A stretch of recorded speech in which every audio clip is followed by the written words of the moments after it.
guys, welcome to the Friday Waffle. I thought I would try and record this during my lunch because I noticed the last probably good few months waffles I seem to always record them on a Friday night, and because they bloody drag on for that long, by the time they actually get uploaded it's usually probably Saturday morning before they become available. So ideally I'd like to try and get them sort of put out on a Friday for you guys to kind of see, hence the reason the Friday Waffle. So yeah, I trust you've all had a good week. What have I been doing? Last week, what day was it? Was it last Friday, Sunday I think it was? I went to see AC/DC in concert. They were playing Hampden Park in Glasgow. Amazing concert. I mean, you know what? It is old cliche. Like guys like that. You know, I mean they're in their, I think they're in their 60s now, and they can absolutely, you know, nail it. I mean, Angus Young, I don't know if any of you guys are into heavy metal, or I don't really class him as heavy metal, but kind of heavy rock. Angus Young is just incredible when you see him playing that guitar. You know, I'm not a musician at all. I'd love to be able to play the guitar, but you know, the stuff that guy can do with guitar, he basically makes this thing sing. So yeah, that was awesome. The seat we had was a bit rubbish, I have to say. We were sort of like way around to the left hand side, but you know, that's one of these things. So anyway, yeah, what have I done? I've got a couple of wee topics to gibber about. Right, yeah. What have I got here? In fact, I'm trying to think, what have we been playing games wise? I've been playing a lot more in my MAME cab. Now I'm going to turn around the camera in a second and let you see. I mentioned last week, I mean my MAME cab used to sit on a unit. In fact, you know what, I'll stop it now and I'll let you see myself. Okay, right, this unit here, which you can see, it's now got my TV on it. Now the MAME cab used to sit in that, so you can see, well, I don't know if you can see, but it's not the biggest unit in the world. So the MAME cab is slightly too low. That TV used to be there, where my little Vectrex and Wii U and Xbox is, and now I've got the MAME cab. I don't think I can actually pan out far enough. It's sitting on top of this unit here, which means it's now at a far better height to use. So yeah, excellent. Right, back in a tick. Aye, so we're putting the MAME cab up there now. I mean, it's maybe slightly too high, just a tad, but it means that you can actually stand up straight and use the thing, whereas before I had to kind of crouch a wee bit, which meant I wasn't really playing it as much as I should, but it's awesome. It's a lot better. So yeah, I've been playing that. I've not been playing any consoles of any shape or form. Now, talking about all of that, I've just dropped my topics. It's got me thinking, given my lack of actual gaming, I mean, you know, it seems to me that every Friday I sit here and I say I've not been playing very much, and that seems to be the case. You know, I mean, I don't know how many hours a week I actually game. I would probably guess it's maybe a couple of hours tops, you know, and probably 99% of that is spent on the MAME cab. I mean, I'm not counting making videos as gaming time, you know. I play a lot of these games for a couple of minutes. I don't class that as gaming time, but yeah, I probably play games for maybe a couple of minutes, for maybe a couple of hours a week, all in. Now, excuse me, what I've got here is, given my lack of actual gaming, what keeps me interested in this topic? It's an interesting subject, that, actually, because I mean, you know, being a video gamer, you'd say, well, you enjoy playing video games, and that's true. I do love playing video games, but I think as I've gotten older, you know, finding the time. I mean, it's true. People say, oh, you know, the older you get, the less time you have. Well, quite literally, the less time you've got until you kick the bucket. Excuse me. Yeah, the less time you have. Yeah, it just seems that I've got less. I was going to say I've got less time to play games. I don't know if that's entirely true. I think the reality is I just can't really be arsed playing games. I mean, my wife, because she's away early in the morning. I mean, she leaves the house, she's up at 5 o'clock in the morning, so she's generally in bed pretty early. You know, I'm talking sort of 9, 9:30 at night. She's in bed early, so there is always a big window for me to play video games. But for whatever reason, I choose not to do that. I think one of the reasons for it could be is I've just got too much. You know, it's old PlayStation syndrome. You know, 10,000 excuse me, 10,000 copied games, which means you don't play any. I mean, I've been scratching my head the last few weeks, desperately trying to think of a game that I could get into, because as we all know, when you get into a game, I'm talking about a kind of like a current generation game, when you get into one of these games, it gets under your skin. You're really looking forward to getting on to the next level, to sort of progressing through the game.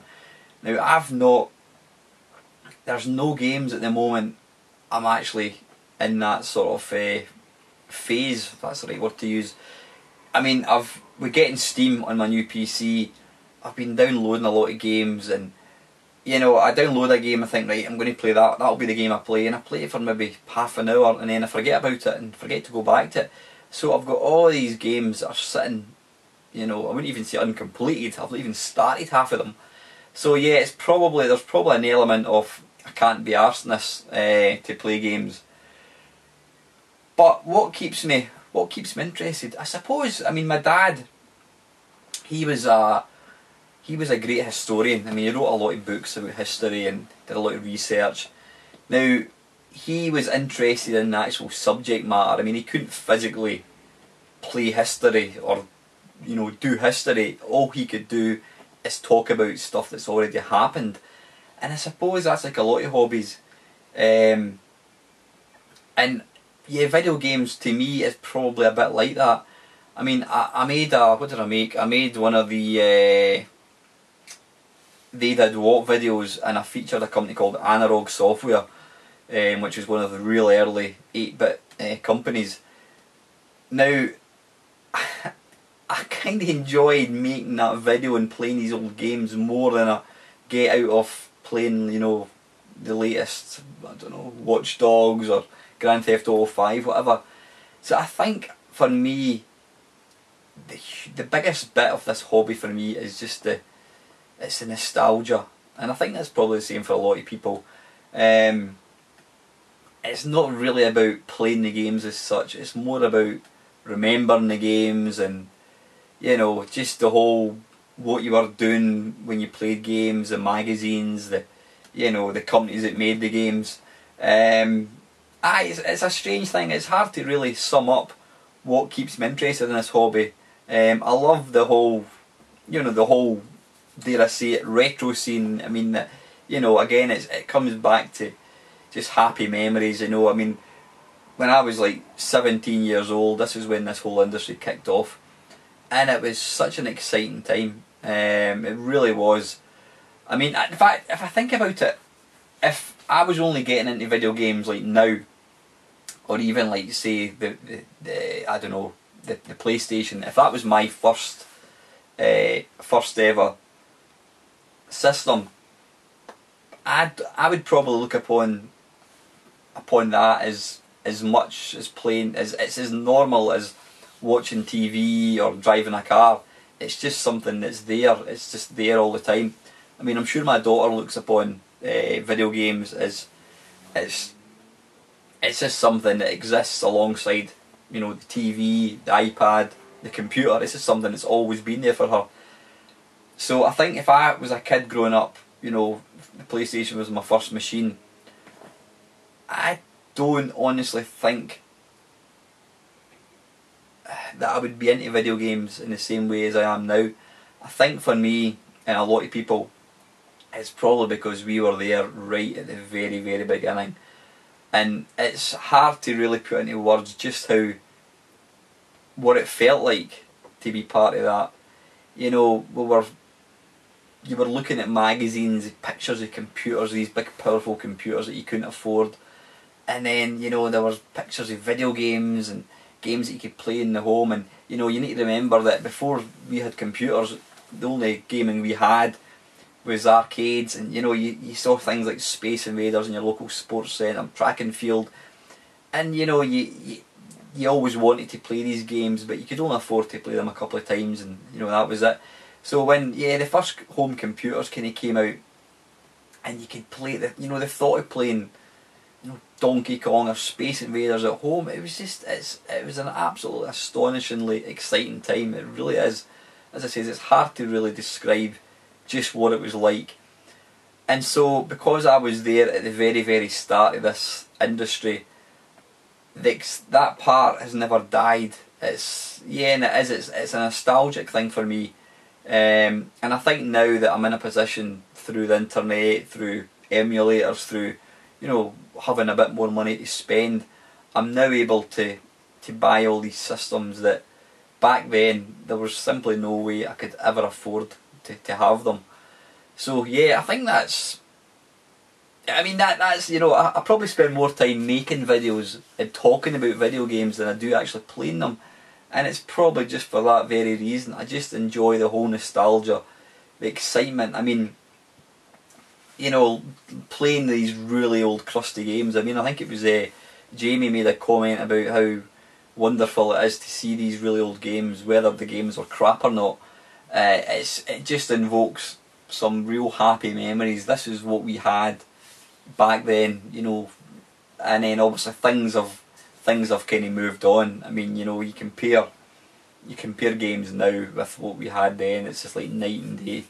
And the thing is, back then, you know, when I had the Commodore 64 was really the first computer I sort of properly got into, and then when I saw a screenshot of an Atari ST, it was like, it literally was, it was like comparing some old crusty black and white film with the latest Jurassic Park. It was just like a million light years away in, you know, advancement, technological advancement, if that's the right phrase to use.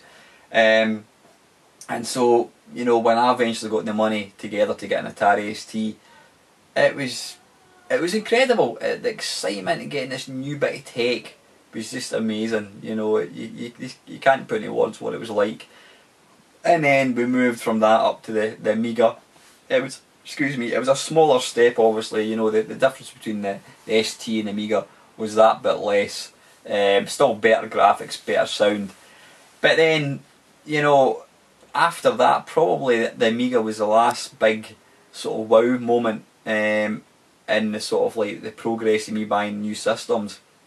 I got a PC, and you know, you get a graphics card, and then, you know, eventually you get a PlayStation, and you know, the PlayStation was a bit of a leap in excitement. You know, you were going from sort of like some of the real, I mean, it was like mostly 2-bit games, not 2-bit, two-dimensional games in the Amiga, and then you made this leap into, is it 32-bit, I think it is, the PlayStation, and you're playing something like Ridge Racer. So yeah, that was a bit of a wow. That was a bit of a, you know, jump. But since then, you know, the PlayStation 2 came out, and it was just that nicer graphics. Then the PlayStation 3 came out, the Xbox, nicer graphics, and then the same now with the PS4, nicer graphics. In fact, that leads me on to something else. PlayStation Plus. If any of you guys have got a PlayStation Plus and you don't have if any of you guys have got a PlayStation, whether it's a PlayStation 3, 4 or a PS Vita, I suggest you buy PlayStation Plus. What that gives you, they basically give you about, I don't know, half a dozen free games every month to download. As long as you keep the membership going, you can still go back and play these games. Even if you delete it, you can install it later on, as long as you've got an active membership. But one thing that there's a forum that I'm on, and one of the guys was he was posting about what the latest games are for this month that are coming out, and I've got to say, the biggest disappointment for me, I mean, I've got the PS3, I've got the Vita, and I've got the PS4. I don't really play the PS3 or the Vita, I'm ashamed to say, but you know, I do play the PS4. But all the games that are coming out in the PS4 on the PS Plus, PS Plus, apart from I think 2 games, they're all these indie games. Now, you know, to take nothing away from the guys that make these games, the games are not really technologically advanced. They're fairly simple looking. You could easily have them on a PlayStation 3. So I feel a wee bit shortchanged. I mean, yeah, one of my mates says, well, you've got all these other games in these other systems, that's fine, but you know, I bought a PS4. If I'm playing a game on a PS4, I want it to look like a PS4 game.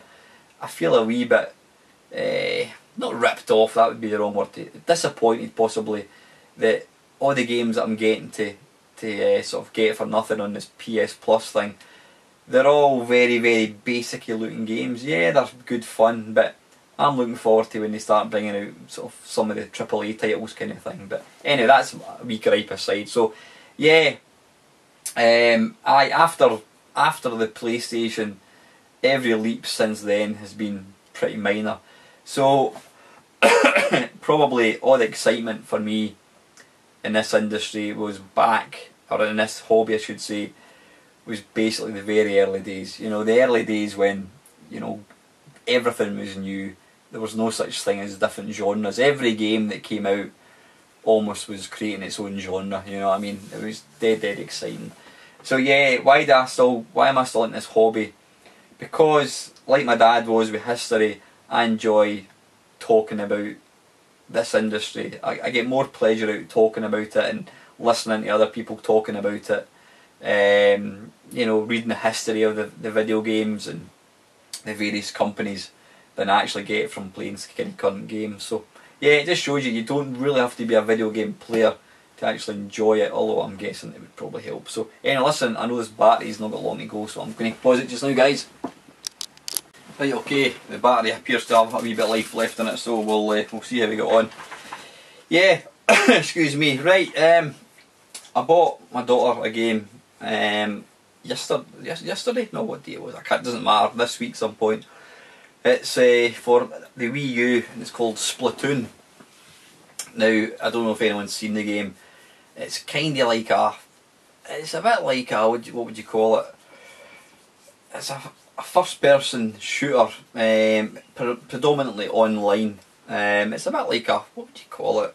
Unreal Tournament type thing, except instead of bullets, you're firing paint. The idea is to cover. You have two teams, and the idea is each team is trying to cover as much of the landscape in their coloured paint, and the team that get the biggest percentage of their colour wins. But yeah, she's been playing it non-stop. She absolutely loves it to bits.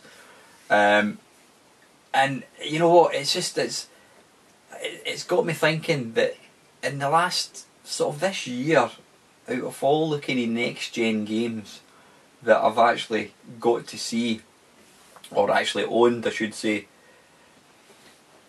the Wii U seems to have the most interesting games. I mean, what have we got? We've got Splatoon, we've got Mario Kart 8, which is just incredible, amazing game. You've got, I'm just trying to look up there, we've got Nintendo Land, which is it's full of little kind of mini games. I mean, that's quite an old game, that enough. Then you've got what do you call it? You've got Super Mario Land 3D, whatever it is. But yeah, what I was going to talk about is there life still in Nintendo? Because I know a few years ago, probably last year I think it was, there was a train of thought from a lot of people that Nintendo had completely lost the way and were shortly going to pull out of making video games. You know, the Wii U seemed to be failing, and people seemed to think it was just a matter of time before they completely stopped making video games, or at least stopped pulling out of the hardware side of things. But it's just made me realise how much poorer this industry would be if it wasn't for Nintendo.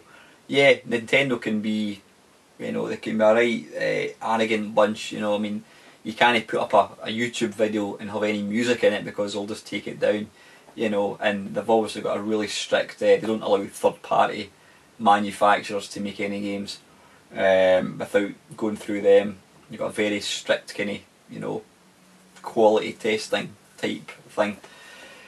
But yeah, I've got to say that Nintendo really know how to put out a video game. I mean, the current generation, I mean, I've not what have I got at the moment. You know, Killzone is a sort of first person shooter.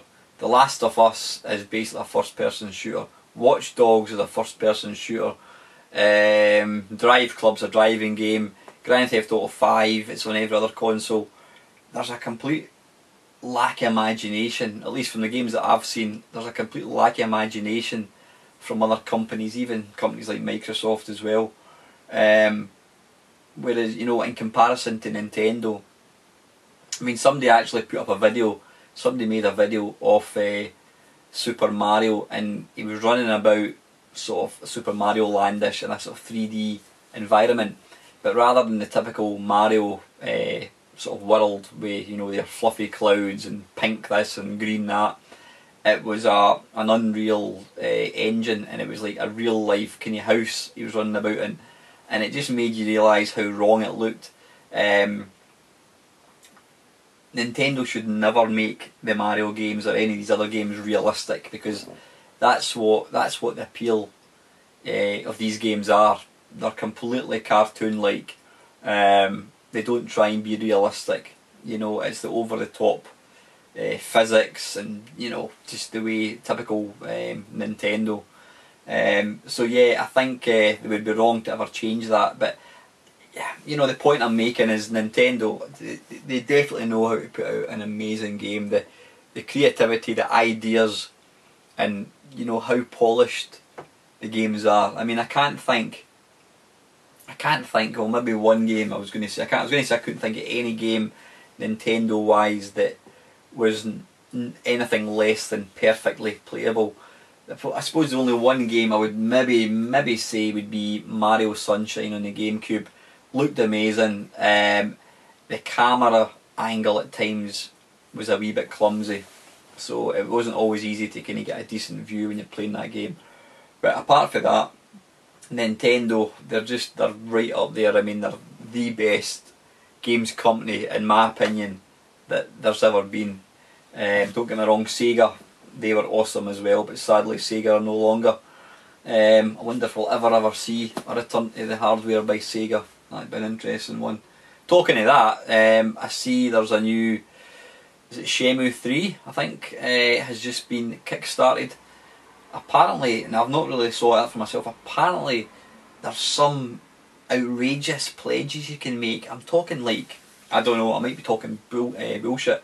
Apparently there's something like, you know, you can pledge like £20,000, you know, and you get, I don't know what you get a solid gold disc or something, I'm really not too sure, but aye, it's an interesting one. There's a lot of people, apparently it's already, I don't know what the budget was, in fact I do know what the budget was. I think they were saying they needed £7 million, £7 million, I'm not quite sure, and they've already got that. I think they got something like double it, and what they're saying is if they can get, is it 14 million, then they're going to do extra stuff, they're going to make extra levels and whatever it is. But yeah, it just goes to show just how popular the Shenmue license is. I've never played the second one, I have got the first one. In fact, what's interesting, is it up there? Yeah, there it's here. What's interesting about the yeah, because of this Kickstarter thing, Shenmue has obviously risen in the profile, and I noticed that the original Dreamcast one seems to be selling for quite a bit of money, which is interesting. But I'll hang on to mine, I've not got any reason to kind of get rid of it. So anyway, yeah, I've gone completely off track. Nintendo, is there life still in Nintendo? I would say 100%. I mean, the thing that a lot of people criticise Nintendo for is they punt out the same franchises over and over and over again. I mean, what have you got? You've got Donkey Kong, you've got Zelda, you've got Mario Kart, you've got Pilot Wings, you've got a, what do you call it? You've got a, bloody hell, what's it called? You've got a Nintendo, not a Nintendo, you've got a Mario game, you've probably got a Yoshi game, you'll have a Kirby game, and it's just, Mario Kart, did I say that one? Yeah, it's the same games over and over and over again, but you know what? If it's not broken, then why try and fix it? I mean, I see there's a game, which I was like this close to ordering, but I thought I'll just leave it a wee bit. It's the new Yoshi game, and it looks very similar to Kirby. What was it called? Not Kirby Cloth. It was like Kirby Paper. I can't remember what it's called. Kirby Yarn. Yeah, yarn. Basically, it's made of cloth. But this Yoshi one, it's actually made of wool. Everything. It's a bizarre concept that, you know, it's a video game, but everything's made of wool. So even Yoshi and all the characters are just knitted. It looks amazing. So yeah, I mean, Nintendo just keep punting out the same games year in, year out. Although saying that Splatoon game, that's a complete sort of new thing for them. So yeah, to answer my question, I would definitely say if Nintendo can keep putting out games like the quality they're putting out at the moment, then you know, long may they continue, because like I said, I think the video game industry will be a lesser place if these guys were to ever stop making video games. So yeah, I'm going to pause it again, guys. Managed to swap a battery over, so I've got 31% in that, so hopefully I'll maybe get to the end of this waffle before it runs out. Right, the final topic I've got in here, don't know where this came from. What is the long-term future of classic video games, this hobby that we've all got, and has the bubble burst as far as it's concerned? I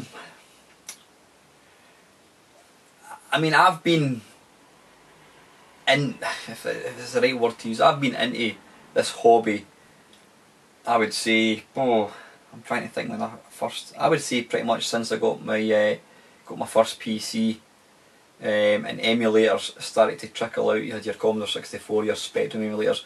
So I've always had a massive interest.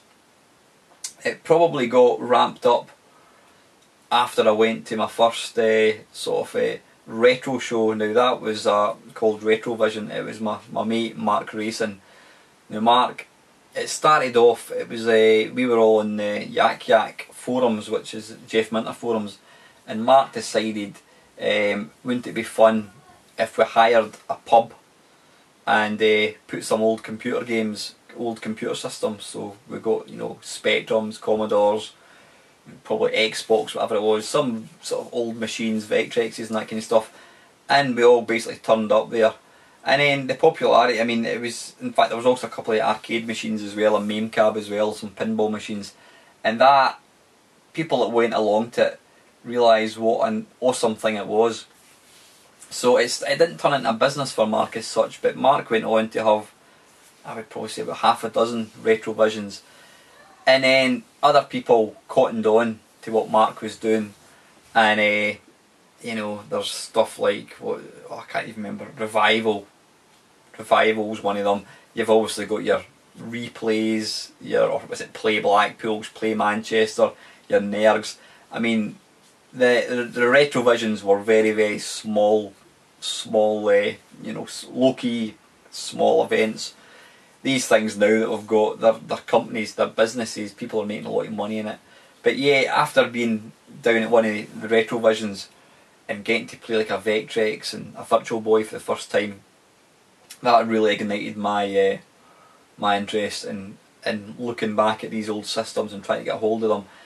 And I never really thought about owning old hardware until, and this is a story I've told many times, a guy on one of the forums decided, rather than sell, he had a massive collection of machines, rather than sell them, he decided just to give them to people who would appreciate them. And I was lucky enough to get Dragon 32, Vic 20, a BBC, I think that was it initially, and that's what kind of kick-started my interest in owning real hardware. I never, up to that point, I never really realised you could actually sort of own old systems. It never crossed my mind about buying a Commodore 64, you know, I just never really thought about it.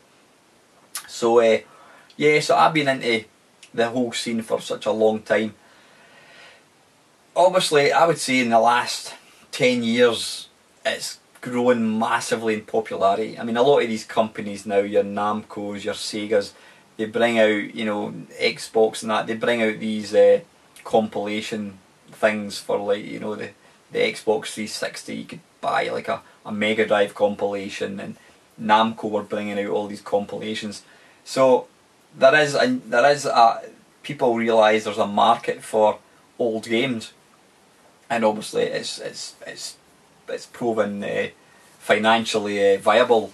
Hence the reason, you know, we still get them. But yeah, as it's grown in popularity, there's obviously been a shitload of, you know, dare I say, YouTube channels, websites, and I hate to say it, but like Retro Gamer magazine. I mean, when Retro Gamer magazine first came out, I thought it was the best thing since sliced bread. I mean, you know, as quick as a magazine fell through my letterbox, I couldn't wait to read it. Now, I've probably got about a year's worth of magazines sitting there unread. What's the reason? I don't know. I just find some of the stuff they're starting to talk about is a bit samey. I mean, the whole popularity thing I kind of backed away from. I mean, Retro Gamer have got their own forum. Now you'd think that would be something that's right up my street, you know, being into this hobby. You'd think that I would love Retro Gamer, I'd love the forums. I don't know, it's just become, it became too mainstream for me. Maybe because I'm a bit older than most people, or most people are into this video games hobby. I don't know, I couldn't be arsed with the popularity that, you know, how popular it's become. And then conversely, it meant that when you're going online on eBay, you know, prices have just gone through the roof. I mean, if you go on eBay now and look for anything, you're guaranteed, you know, there's computers, maybe, I don't know, there's some computers and games that people, you know, they put the famous rare in front of it, and they're asking £100 for something that's maybe worth 20 quid. You know, people have just got greedy, and people that really know nothing about video game systems are trying to milk for as much money as they possibly can for stuff. So yeah, I think because it's grown in popularity, it's pushed up prices. You know, car boot sales, picking up stuff for pennies at car boot sale is virtually done in, you know, it's a thing in the past. I don't think we'll ever see a return to car boot sales and getting stuff cheap. It's grown too, in my opinion, you know, this is just my opinion by the way, it's grown too quickly, or it's become too popular I should say. And it's just meant that, you know, for anybody trying to get a collection together, it's just become absolutely silly. But I think, talking to a few mates who can buy and sell a lot of stuff, I mean, in fact I've got two mates, and again I've mentioned these guys before, these guys have got just phenomenal, absolutely phenomenal collections of systems, games. I'm talking about, you know, complete collection of Commodore 64 cartridges, complete collection of Nintendo 64, whether it's PAL, US, Japan. These guys, I know, you know, their collections are just mental, absolutely mental, the stuff that they've got. But both these guys, I mean, they don't know each other. One lives in England and one of the guys lives in Edinburgh. In the last 6 months, they've both decided that enough's enough, and they're going to start selling stuff, and that's what they've been doing. And they have told me that they feel that the retro gaming, there's that horrible phrase I can't stop using even though I don't like it. I don't think it's quite as popular now as it was, you know, back in the day, or not back in the day, maybe a few years ago, which is good. But whether we see a return to, you know, cheap prices on eBay, probably not, because people are now aware that there are people out there that want to buy systems, and so we'll probably never see a return to the big bargains on eBay that you once got. So yeah, what was I going to say there? Has the bubble burst? Possibly. But what always gets me thinking is at what point will this industry, this hobby, die a death? I mean, there's a lot of people into this hobby who are same ages as me. We were guys who were there as kids right at the very beginning. We are now mid-40s, yeah, I wish. We are now getting slightly older, we're now in a position we can afford to buy stuff, so we are kind of reliving our youth. I suppose that's a good phrase. I should have used that earlier when I'm talking about why I still play this. Yeah, we can now afford to relive our youth by buying all the systems that mum and dad couldn't afford. But once guys like myself pop our clogs and go to the great big arcade computer shop in the sky, will there be people that are going to pick up the hobby and keep it going? I suppose, like anything, you're always going to get some people who will be into this. I mean, dare I say, there's going to be kids that are probably not even born now. In 20 years' time, they're going to be interested in video games. But I think once the generation like myself, and maybe, you know, people who were born 10 years after me, who remember all these new systems, once these people die off, then I think eventually we won't see I think we'll find that the sort of industry or the hobby community, if that's a better word, I think that'll shrink a lot. It's just going to be left with the people, the die-hard people that, you know, they're playing their PlayStation 10 and their Xbox 15, and they'll think, oh, you know, I quite fancy having a look at the old Xbox 360. Then they'll do a bit of digging and they'll find out there was a computer called the Spectrum, and you know, there's always going to be people into it. But I think the hobby is on its wane slightly, and I think that once guys like myself kick the bucket, our generations, I think we will see the whole scene shrink. But not that that's going to bother me, because I won't be here anyway. So yeah, listen, I'm going to pause it one more, guys. Okay, I've got a few questions here from Jamie. Thank you very much, Squire. I always appreciate questions, because as you can tell, I do sometimes kind of dry up with topics. Right, I didn't actually put a topic up last week, so these are some random nostalgia related waffle questions. Right, number one, apart from dodgy market stalls, what shops did you used to buy your games from? I used to drop into John Menzies every Friday after work. I often bought Mastertronic games from Menzies at £2. It was worth a punt. Again, I've mentioned this on multiple occasions.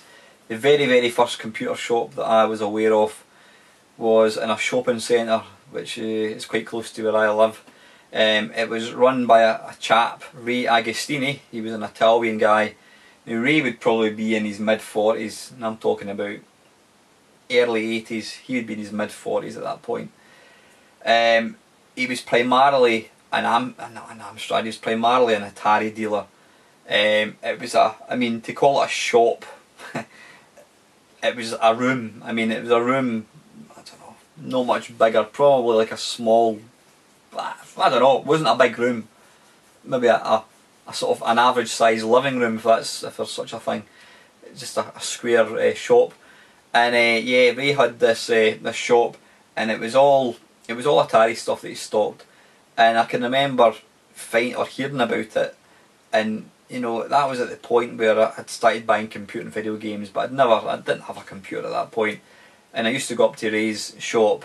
It was one of these shops you could go in on a Saturday morning, and you could basically spend, I wouldn't say I spent all day, but I could spend a couple of hours, and he would be quite happy for you just to kind of maybe play some of the games and look at the games, depending on what mood he was in. I mean, if another customer came in, then he could sometimes be a bit crabbit, you know, and want you out the shop. I think because obviously I wasn't really spending any money, he didn't really want me in the shop. But yeah, we used to go up to Ray's shop, and we would just stand and look at all these, you know, it was Atari 400, Atari 800, I'm talking about the original Atari 800, running all these games off disc, Bruce Lee, you know, summer games, all these, was it Mule, I think it was, all these classic American games that weren't available in the UK. So yeah, that was a magical time. And then when I got my Commodore 64, Ray started to stock C64 games. It was mostly American. I don't know if he had some kind of tie-in with American importers or whatever, but he started stocking a lot of like American games. So all the US gold stuff, your Beachheads, Stellar 7, That's one for you. Still, it was like a kind of a battle zone type game. I got that from there. Way of the Exploding Fist. I mean, that wasn't a US Gold game, but yeah. So I was working part time at the time. I was still at school, and I used to get paid a wee brown envelope. Maybe I had about 12 quid in it every week. And like you, Jamie, I used to on a Saturday, I used to dive up. I used to finish work at 5, and Ray would close at 5:30. And I had a wee moped, a Honda C50 moped. I used to jump in this moped and bomb it up to the shop to try and get up there before it closed. Sometimes I'd get there too late, and I was always gutted because it meant that I'd have to wait till the Monday to get a game. Obviously I had school, so that was a bit rubbish. So yeah, I used to dive up there on a Friday, on a Saturday after work, and buy the sort of latest game. But once, after a wee while, John Menzies, again it was in a shopping centre in Livingston, they opened up, and well, they'd been open for a long time, but they started stocking computer games, and that then became my place of choice for games, because that was in the same shopping centre that I worked in. So it was literally 2 seconds away, so it meant I could leave there, or even during my lunch hour I could go and buy my game. So I used to go to John Menzies. W.H. Smith didn't really exist. I mean, I think it did exist in Scotland, but it wasn't as popular. I mean, John Menzies was the place that people went to for, you know, their stationery, their magazines, their sweets, their cigarettes. I mean, computer games, all the LCD computer games, the Grandstand, Astro Wars. John Menzies used to stock all that kind of stuff, and the same with computer games. So yeah, it was John Menzies that I used to go to. And then after I moved on to 16-bit machines, the Virgin Megastore opened in Edinburgh, and I used to drive through, or get the bus through to Edinburgh once a month, because games were like 40 quid then. So I would get the bus through once a month, and we would pick a game. So yeah, it was Ray's Computer Shop the early days, then it was John Menzies, then it became Virgin Megastore. Then once Virgin Megastore closed, at that point you were getting games online, and obviously buying online now has completely, I was going to say revolutionised, I don't know if that's the right word to use. It's completely changed how we buy stuff, whether it's computer games or anything. So yeah, that's that, Jamie. Next one. In the early 80s, department stores like Boots, Lasky's, etc. sold lots of different home computers. Auric, Dragon, VIC-20, BBC, Specky. Did you ever visit such shops and play around with them? I can't say I really did. I mean, I used to like going into John Menzies. Now, is anybody that grew up in the 80s, similar age, one of the biggest things, appeal of like places like John Menzies and these other shops you've mentioned, they used to have in their shop window, they would have all these computers running different games. You know, that was what they had in their storefront. They used to let games basically do the advertising themselves. So yeah, you had all these different computers, but I didn't.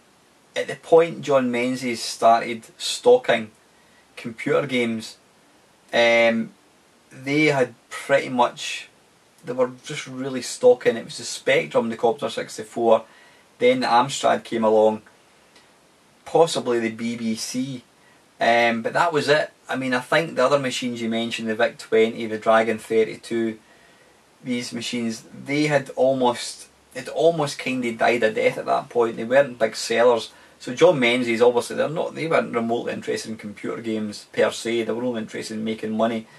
So, you know, they only really stocked the popular machines, which was the ones I've just mentioned. So as much as I never really saw them, if I was ever in a shop and I saw these different computers, I couldn't say I really messed about with them. I used to enjoy looking at them, but like I says, in my hometown, you know, we had Ray's Computer Shop, and it was really Atari that he stocked. He didn't stock any other machines. I think he may have eventually, in fact, I don't think he did ever stock Commodore 64s. It was always Atari. He was always an Atari dealer, but he did sell Commodore games. So yeah, I was never around shops that sold all the really old, obscure kind of games, computers. So no, I couldn't say I really got much a chance to. But if I was ever in a shop that did have them, I never really tinkered with them too much, other than the obligatory Alan is God, go to 10, or 10, Alan is God, print Alan is God, 20, go to 10, stuff like that. Number 3, before you got your C64, were there any computers that almost tempted you? Well, there was plenty of computers that tempted me, but I wasn't in a position to buy them. My mum and dad were going to have to buy them. As I've mentioned before, when I got my first computer, it was the Home Computer Course magazine, and it had all these different machines, all the really obscure ones, your Sword M5, which I've now got. The Atari looked amazing. I would love an Atari, couldn't afford it. The BBC, didn't have any real connection for the BBC. Obviously the Commodore 64 was the one that I wanted. The Spectrum was the one that I would have accepted if I couldn't get a Commodore. But like I said, Mum and Dad went to where did they go to? Comet. I don't know if you remember Comet. I think it became Dixon's. Then it became PC World. Yeah, Comet. They went to Comet to buy my computer. Now I thought I was going to get a Spectrum, and decided to buy me the Texas T1994A, which was a pile of shite. And then it was only once I started my part-time job that I actually I took out a Commodore 64 on credit, and I paid it back. It's like £12 a fortnight, something like that. But yeah, I always wanted a Commodore. I always wanted an Atari. But then, by that point, there was only really 2 computers. There was the Commodore or the Spectrum, and I always wanted the Commodore 64. So when I was in a position to buy a machine, that was the one I went for. So yeah. Number 4, what early 80s computers were a waste of space? That's a bit of a tough question. I mean, there's always a lot of questions. There's a lot of computers that were crap. I've never played them, never seen them, but from what I gather, they're rubbish. One of them was Jupiter Ace, absolutely shite. It came with 4th built in. Didn't have any games released for it. The thing is, it's now one of the most collectible machines. You'll be talking about 200 quid to buy one. There was a Mattel Aquarius, which was like a cheapo Spectrum. I think it was kind of whitey blue.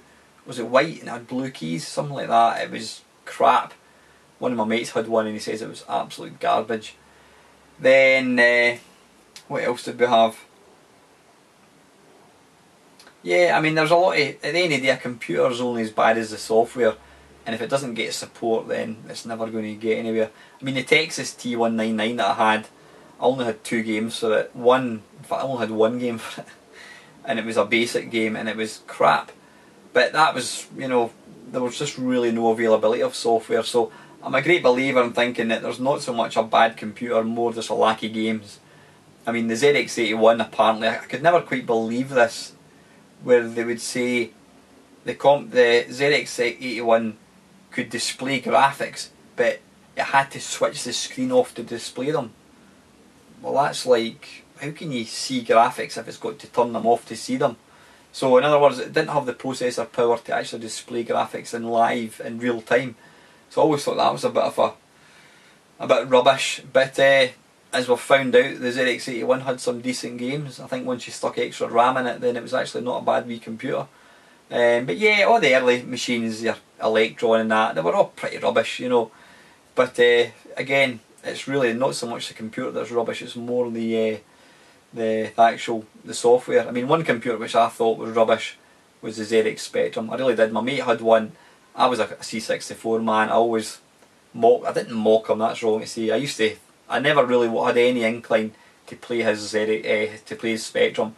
I just felt it looked rubbish compared to my behemoth that was a C64. But having owned a Spectrum now for a good number of years, I realised that yeah, the computer itself might not be up to much, but by Christ it has some cracking games. So yeah, software over hardware any day. And lastly, what early 80s computers that flopped deserve to do better? Well, I don't know whether you could term it a flop. The Atari 800 was a classic, a cracking machine. It was too expensive in the UK, so it never really sold. But it's from what I gather, not talking to people, but reading up, and a lot of people who can program have all said that Atari 800 was the excuse me, the best Atari, the best 8-bit machine bar none. So I'd love to have seen the Atari keep going. You know, I mean, I think it kind of died a death early 80s, maybe 84. You know, it'd been interesting to see just what could have been done with it if it had kept going. What other machines died a death? Well, obviously there's a lot of the early machines like the Sword M5. Some of the really early machines, they never really took off, so it's impossible to say what it'd be. But yeah, I would probably say the Atari is definitely. Excuse me a second. Sorry about that, guys. Right, I've completely forgotten what I was talking about. What was I talking about? Let's have a wee look. I think I'd actually almost finished. So where are we? Come on, where are we? Let's see, videos. Right, okay. Yep, I think that is it. Yeah, you're talking about what 80s computers that flopped deserve to do better. You know, I think the Atari 800, that was one that I'd love to have seen.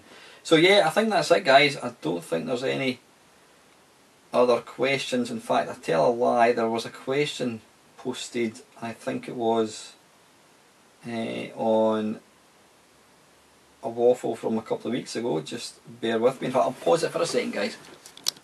Sorry, there was one that Kevin down the rabbit hole posted 2 weeks ago. Sorry I missed it off, Kevin. I didn't see that one.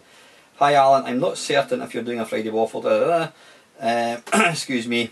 What was the pinball scene like in Britain and Scotland back in the 70s and 80s? I know today collectors import pinball tables and showcase them, but I just wondered if the average arcade you visited back in the day had many pinball machines in them. I'll be honest with you, Kevin, I can't really remember. I've mentioned before, living in central Scotland, I didn't have any arcades that were nearby. I mean, all the arcades in the UK were generally on the coast, the sort of seaside type places, and I was nowhere near any of these. So my exposure to arcade games was pretty limited. It was limited to when I went on holiday once a year. The only arcade games I got to see were ones that you got in your local like chip shop, which is a place that sells fish and chips. You know, sports centres, stuff like that. You know, pubs used to occasionally have different machines, but pinball tables, I really can't remember. The funny thing is, I've not got any interest in pinball tables, probably because I never got to ever actually experience them back in the day.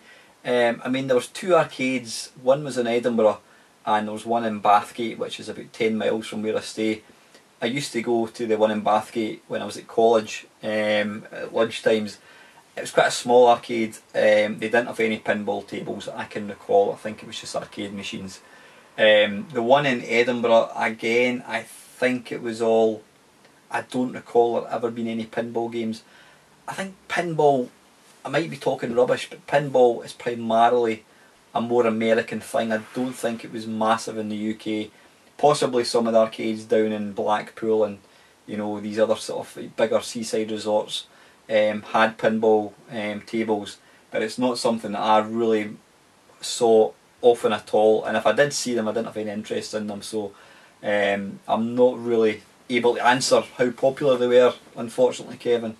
So yeah, sorry about that. But anyway, listen guys, I've waffled on long enough. That is it. I think the battery's got about 2% left, so before it cuts out I'm going to finish. So as usual guys, thank you so much for your ongoing support. I do hope you have a good weekend. Please feel free to like, comment and subscribe. And very lastly, thank you so much for watching.